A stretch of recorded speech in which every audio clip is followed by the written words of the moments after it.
Spoštovane kmetice, spoštovani kmetje, ponosen sem, da vas vidim v tako velikem številu. To nam daje moč, energijo, da bomo delali naprej za kmeta. Poudarjam, da je kmet na svoji zemlji kralj. Mi smo danes se zbrali kmetje za cele Slovenije, kjer želimo jasno politiki sporočiti, da kmetje zahtevamo samo možnosti, pogoje enake, kot imajo evropski kmetje.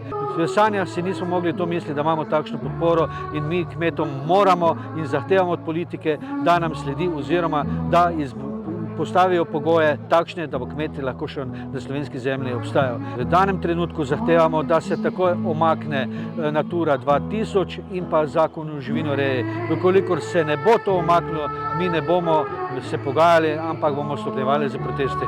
Pričakujemo odziv vlade takoj po praznikih, kar menimo, da je to takšno sporočilo, glasno sporočilo, da jih mora za to skrbeti. Imamo sedaj res dovolj teh naših bremen, obremenitev, ne pa rešitev.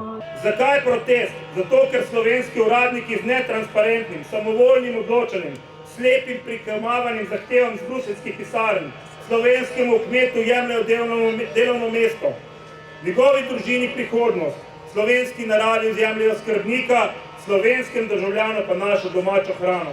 Kmetje in kmetice nimamo veliko časa, da bi se borili za svoje pravice, zato je marsikdo danes ostal še doma, da bi dela bila v hlevu in nevivi pravočasno postorjena. Podeželje ni in ne sme postati muzej na prostem, zato ponovno pozivamo, da nas slišite, da nas podprete. Ukrepati je potrebno takoj, če želimo zagotoviti hrano za vse nas, za vse državljane. Želimo pošteno delati, vendar tako ne gre več. Prisluhnite nam. Dovolj je!